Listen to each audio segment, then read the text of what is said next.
not allowed to play mobile games. My parents never let me go outside with my friends. Why is it just adults who make the rules? Life is not fair. Assalamualaikum warahmatullahi wabarakatuh.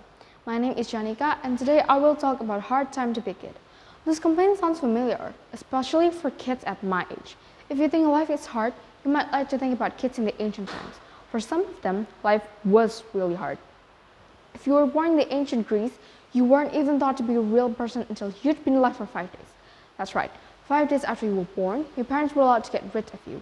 If they decided they didn't want you, they'd just leave you outside somewhere to die. So being a kid in this era is just so-so. Because not playing mobile games won't kill you, and what doesn't kill you will make you stronger.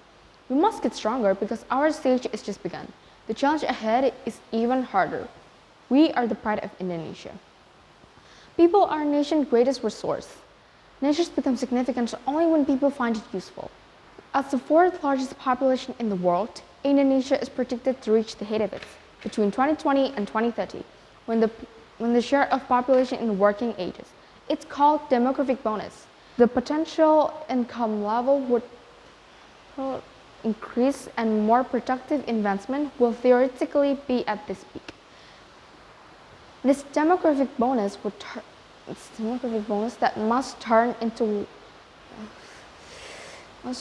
into an economic and help. But this transformation can only happen if the population in the productive age really do something productive. Instead of all digital advances like games, social media, or online shopping, we can spark ourselves by developing our literacy skills. Because being literate plays an important role in the future. Here are things that we must have in 21st century.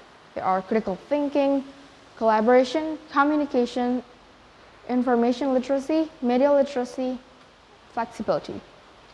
Apparently, I recently learned that I am illiterate in 21st century terms, and likely so are you.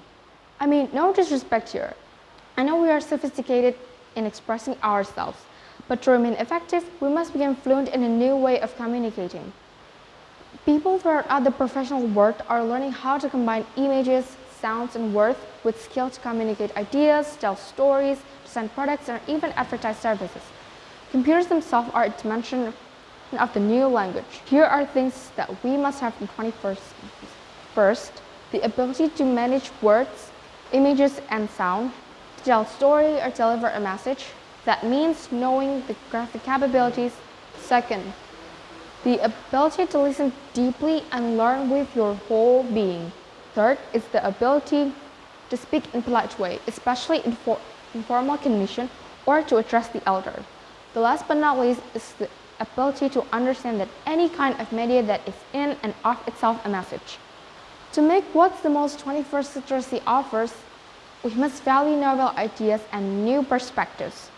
Likewise, we must often change to remain fluid and responsive. Several criticals will affect how 21st century turns. In sum, 21st century is upon us.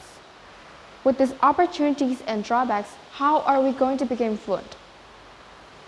The demographic bonus will turn into a demographic burden if the country fails to reach the potential income level.